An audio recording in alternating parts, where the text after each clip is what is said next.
Hello, I'm the author Adam Bushnell, and thank you for joining me for Chapter 9 of Quests in Epica.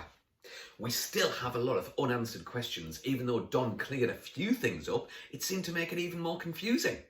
So, just to recap, so far, 8 chapters we've had. This is Chapter 9. Emily has found a creature called the Squick Habit. She took it to her home, but her friend and next-door neighbour Don freaked out when he saw the Squick Habit, and he took it over the road, rolled a great big stone, and sent the Squick Habit down an underground tunnel. Emily was not very happy about this. That was her pet.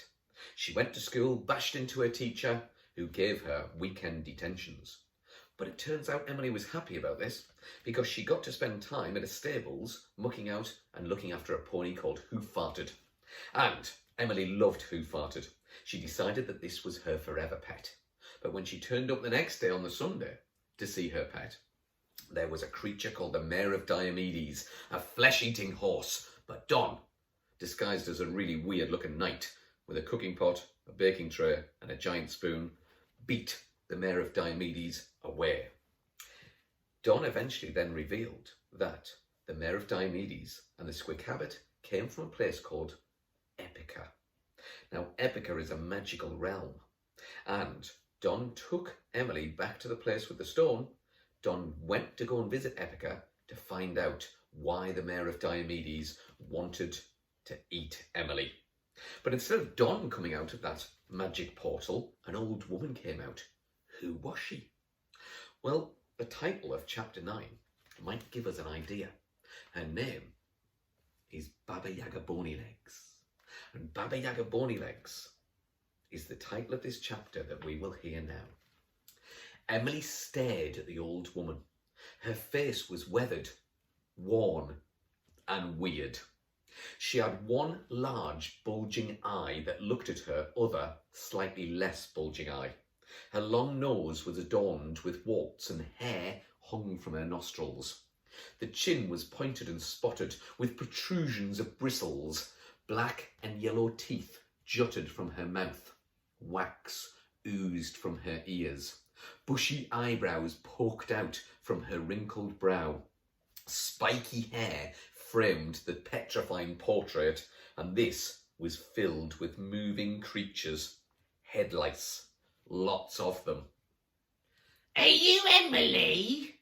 The hag croaked again, but the girl couldn't move. It was like a monster more hideous than Medusa had done its work. She had turned to stone.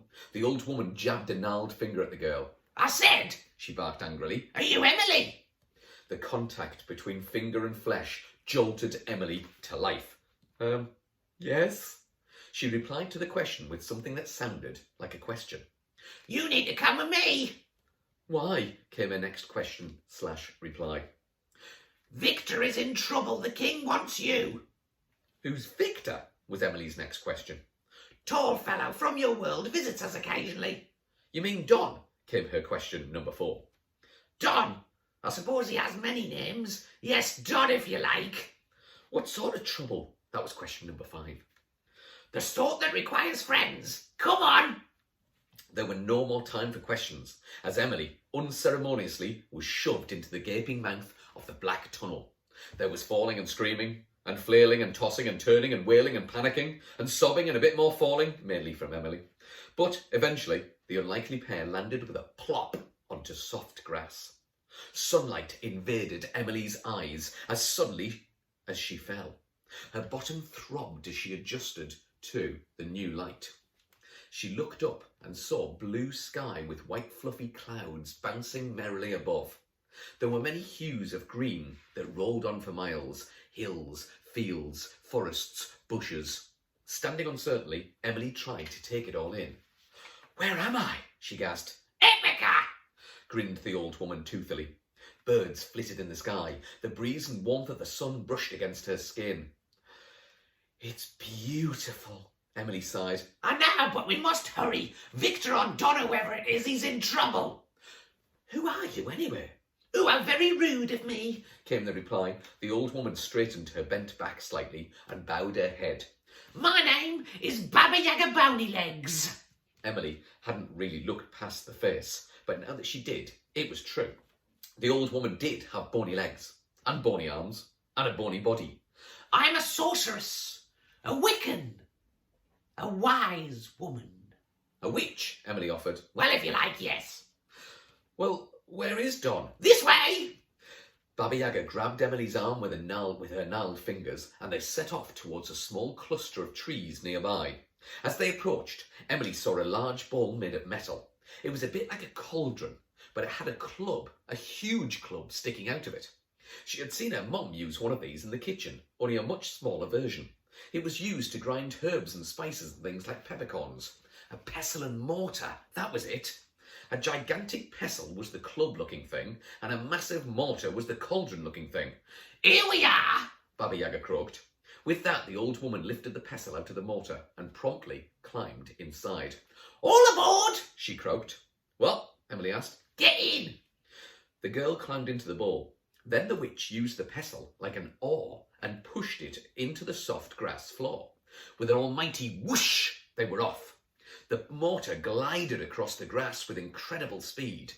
Wind whooshed and the pair raced the landscape. Woo! Bellowed Emily with delight. This is awesome! Baba Yaga cackled witchily in reply.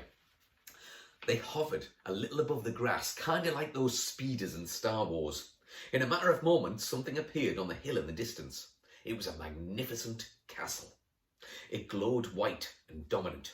Is that where the king lives? Emily shouted above the roar of the wind. Yes, King Snodgrass. You'll meet him in a minute.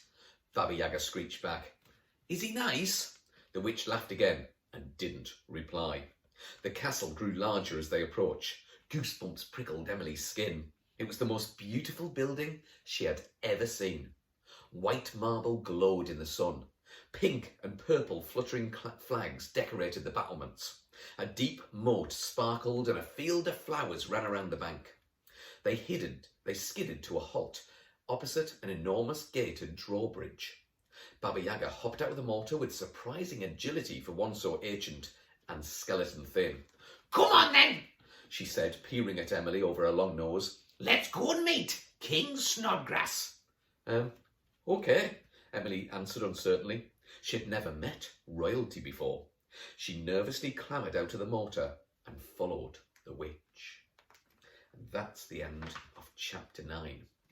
Baba Yaga Bony Legs. She's actually from Russian folklore and Russian mythology. She lives in a strange house which we'll explore later, and she travels by pestle and mortar. I described her face and her body a little bit in that chapter. I wonder if you could draw a picture of what you think Baba Yaga Bony Legs looks like. Watch this back and listen to that description of her face. And then listen a bit further on and listen to the description of the body and see if you can create a picture of Baba Yaga Bony Legs. And then you can send it to me.